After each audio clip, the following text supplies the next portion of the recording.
በስመ አብ ወወልድ ወመንፈስ ቅዱስ አሐዱ አምላክ። ስንክሳር ናይ ዕለት 7 መጋቢት። በዛ ዕለት እዚኣ ፊሊሞንን አብልያኖስን ቅዱሳን ሰማዕትነት ተቐበሉ። እዚ ቅዱስ ፊሊሞን ንአርያኖስ ገዛኢ እንድየናው ይደርፈሉ ነበረ። አብልያኖስ ደራፋይ እውን ንፊሊሞን ዓርኩ እዩ። ክልቲኦም ከዓ ሰማዕትነት ክቐበሉ ፈተው።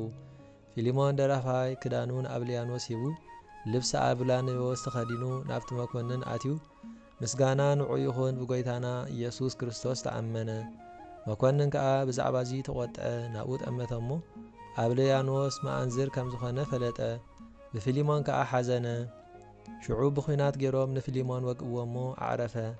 እቲ መኮንን መሊሱ ተቆጥዐ። ንቅዱስ አብልያኖስ ከዓ ብፍላጻ ክወግእዎ አዘዘ። ሓንቲ ሽኻል ነቲ መኮንን ናብ ዓይኑ ተመልሰት፣ አንቆረታ ድማ። ቅዱስ ፊሊሞንን አብልያኖስን ከዓ ተጋድሎኦም ፈጺሞም አክሊል ሰማዕትነት ተቐበሉ። በረኸቶም ምሳና ትኹን ዘለዓለም ዓለም አሜን። ሰላም ለአብልያኖስ ክርስቲያናዊ እምንእሱ ዘፊሊሞን ጸጋ እንተተውህበ በልብሱ በበሊህ ሰይፍ እምድኅረ ተመትረ ርእሱ ምታረ ስጋሁ ሰበተቀበላ ለፈውሱ ምክንያተ ሚጠት ኮነቶ ለእልው እምርክሱ። በዛ ዕለት እዚኣ ቅዱስ ቴዎዶጦስ ብሰማዕትነት ሞተ።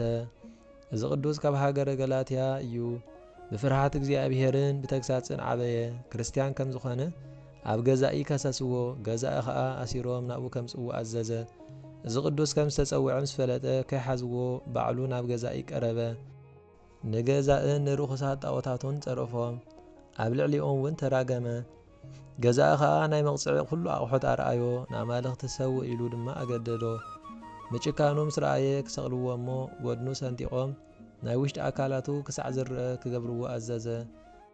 ከምኡ ገበርዎ እሞ ካብኡ ናብ ቤት ማእሰርቲ ያእተውዎ። ምማት ምስ ኣበዮም ደጊሞም ናብ ቤት ማእሰርቲ ያእተውዎ።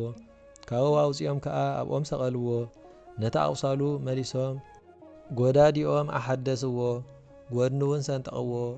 ንሱ ግና ነዚ ኩሉ መቕጻዕትን ስቅያትን ከም ኢምንት ዋላ ሓደ ነገር ከም ዘይኮነ ቆጸሮ። ልቡ ብፍቕሪ እግዚኣብሔር ተበጊኡ ስለ ዝነበረ ኣዕይንቱ ድማ ናብ ላዕሊ ጥምታ ነበራ።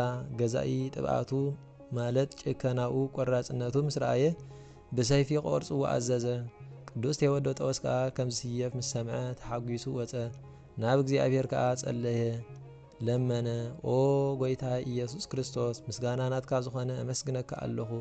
ካብ ኩሉ ዝስዕበኒ ክፉእ ስለ ዝሓለኻኒ ነቶም ኣብ ልዕለይ ዝተንስኡ ናብ ገሃነም ኣጽደፍካዮም። ንዓይ ከዓ ካብ ዓንቀጽ ሞት ማለት ኣፍ ደገ ሞት ኣልዓልካኒ በለ። እዚ ምስ በለ ተንበርከኸ። እቲ ወታደር ከዓ ነዚ ቅዱስ ዓይኑ ዝሽፍነሉ ሓደ መሸፈኒ ኣምጽአ። ንሱ ግና እዝስ ነቶም ንሞት ዝፈርህዎ እዩ። ኣነ ግና ምንቲ ፍቕሪ ጎይታ ኢየሱስ ክርስቶስ ሞት ኣይፈርህን እየ። ምስጋና ንዑ ይኹን በለ። እቲ ወታደር ሰይፉ መሊሑ ክብርቲ ክሳዱ ቆረጾ። በዚ ከዓ ሰማዕትነቱ ፈጸመ። በረኸቱ ምሳና ትኹን ንዘለዓለም ዓለም አሜን።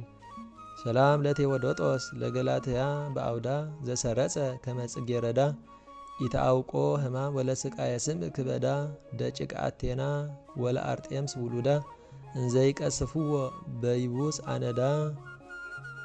ምስጋና ንአብን ወልድን መንፈስ ቅዱስን ሎምን ኩሉ ሰዓን ዘለዓለም ዓለም ይኹን። ስንክሳር ናይ ዕለት 7 መጋቢት ተፈጸመ።